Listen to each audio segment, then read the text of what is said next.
वेळोवेळी लोकांचे फोन येतात की वकील साहेब वारस प्रमाणपत्र आणि सक्सेशन सर्टिफिकेट म्हणजे उत्तराधिकार प्रमाणपत्र याच्यामध्ये फरक काय? तर वारस प्रमाणपत्र इंग्लिशमध्ये हेअरशिप सर्टिफिकेट याच्यामध्ये वारस कोण हे डिक्लेअर होतं. दुसरं सक्सेशन सर्टिफिकेट ज्याच्यामध्ये उत्तराधिकार प्रमाणपत्र यात जे डिबेट म्हणजे जे काही कर्ज असेल सिक्युरिटी असेल याची वसुली कोण करणार हे याच्यामध्ये नमूद असतं. दुसरी गोष्ट वारस प्रमाणपत्र कशासाठी लागतं उत्तराधिकार प्रमाणपत्र कशासाठी लागतं तर वारस प्रमाणपत्र हे जमीन घर किंवा ज्या नोंदी आहेत पेन्शन आहे याच्यासाठी लागतं. नोंदी कोणत्या तर फेरफाराच्या नोंदी याच्यासाठी आपल्याला वारस प्रमाणपत्र म्हणजे सक्सेशन प्रमाणपत्र लागतं.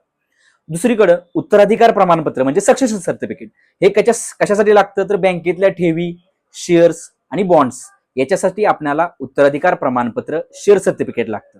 तर आता हे वारस प्रमाणपत्र आणि सक्सेशन उत्तराधिकार प्रमाणपत्र हे कोणत्या कायद्याअंतर्गत आहे तर वारस प्रमाणपत्र हे आपल्याला बॉम्बे रेग्युलेशन ऍक्ट 8 सेक्शन 2 अंतर्गत कोर्टातून मिळतं आणि उत्तराधिकार प्रमाणपत्र हे इंडियन सक्सेशन ऍक्टच्या 370 आणि 390 या कलमाखाली जे काही रिस्ट्रिक्शन आहे जे काय आहे याच्या अंतर्गत आपल्याला मिळतं.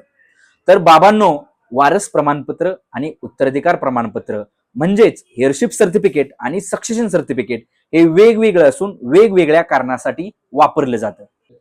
नवनवीन माहितीसाठी काळाकोट या आपल्या चॅनेलला सबस्क्राईब करा आणि आपल्या मनामध्ये असलेल्या समस्येबद्दल कमेंटमध्ये सांगा.